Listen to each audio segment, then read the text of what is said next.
It's a curious thing about human beings. We keep trying to explain ourselves to those who have no intention of understanding.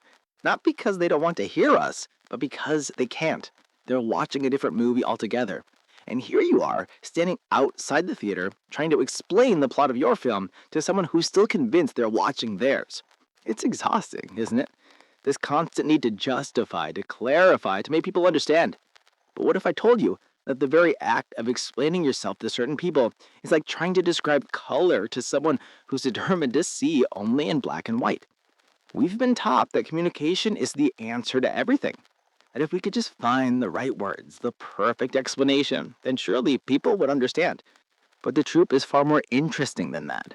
Some people are so caught up in their own mental constructions, so hypnotized by their own interpretations of reality, that your words become nothing more than noise. And the harder you try to break through, the more energy you lose. It's like shouting into a wind tunnel. The sound goes out, but it never reaches its destination. So let me ask you something. How much of your life have you wasted trying to convince people who are never going to be convinced? How many times have you repeated yourself, rephrased yourself, exhausted yourself, all in the hope that this time they'll finally get it? And what happened? They twisted your words. They heard what they wanted to hear. They made you the villain in their story. No matter how carefully you explain to yourself, this is not an accident. This is not a failure of communication. This is a collision between two entirely different states of consciousness. Now, before we go any further, let me be clear about something. I'm not talking about healthy disagreement. I'm not talking about people who genuinely want to understand you, but see things differently.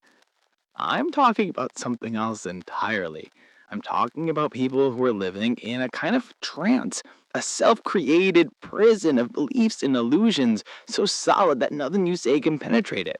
And the reason nothing penetrates is because they're not interested in truth, they're interested in being right. They're interested in protecting their version of reality, even if that version bears no resemblance to what's actually happening. The moment you realize this, everything changes because you stop taking it personally. You stop thinking there's something wrong with your words. You realize that the problem was never your explanation. The problem is that you're speaking to someone who has already decided what you mean, what you are, and what you represent. And no amount of explaining will change that. It's like trying to reason with a dream. The dream doesn't care about your logic. It follows its own rules. Let me tell you what happens when you try to explain yourself to someone trapped in illusion. First, you waste your energy. And I don't mean just a little bit of energy. I mean the kind of deep, soul-level exhaustion that comes from fighting a battle that was rigged from the start. You pour yourself out trying to be understood, and what do you get back? Confusion, accusations, more questions. It's a loop that never ends because the other person is not interested in understanding. They're interested in their own narrative. And you, my friend, are just a character in their story, a character they've already written. The ancient wisdom traditions understood this. They knew that not everyone is ready to hear the truth, that everyone can't handle it. Some people need their illusions. They need them to survive. Take away their illusions and they crumble. So they defend those illusions with everything they have. They'll twist your words, attack your character, and if you're still trying to explain yourself to them, you're actually helping them maintain the illusion. Because every time you engage, you give them something to resist. You give them a reason to dig in deeper. There's a story I once heard about a man who spent his entire life trying to convince his neighbor that this sky was blue. The neighbor insisted it was green. So the man brought diagrams, photographs, scientific explanations. He even brought other people to confirm that, yes, the sky is blue. But the neighbor wouldn't budge. Green, he said, it's green. And one day, exhausted and defeated, the man gave up. He stopped trying to convince his neighbor. He stopped talking about this guy altogether. And you know what happened? The neighbor became furious because without the argument, without the conflict, the neighbor had to face something terrifying, the possibility that he might be wrong. This is what happens when you stop explaining yourself to people trapped in illusion. They get angry. They escalate. They accuse you of abandoning them, being cold, of not caring. But here's the secret. Their anger is not about you. It's about them. It's about the fact that you're silent forces them to look at themselves. And looking at yourself when you've been living in illusion is one of the most uncomfortable things a person can do. So it'd rather you keep talking, keep explaining, keep playing your part in their drama, because as long as you're engaged, they don't have to change. But you don't have to play that game anymore. You can step back, you can be quiet, you can let them have their version of reality without feeling the need to correct it. This is not indifference, this is wisdom. This is understanding that some battles are not yours to fight. Now, here's where it gets interesting. When you stop explaining yourself, something shifts. You begin to conserve your energy. You begin to protect what's sacred. Your peace, your clarity, your sense of self. These things are precious, and when you throw them into conversations of people who can't receive them, you're wasting treasure. You're casting pearls before swine, as the saying goes, not because the people are bad, because they're not ready. They're not capable of seeing the value in what you're offering, and so they trample it. They mock it. They use it against you. Think about the conversation you've had recently, the ones that left you feeling drained, misunderstood, frustrated. Now ask yourself, was the other person actually listening, or were they waiting for their turn to talk? Were they trying to understand your perspective, or were they simply defending their own? And if it's the latter, then you're explaining yourself to someone who was never going to hear you. And the energy you spent was energy you'll never get back. This is from the kind of person who thrives on this dynamic. They love to pull you into endless explanations because it gives them power. The more you explain, the more ammunition they have. They'll take your words, twist them, and throw them back at you in ways you never intended.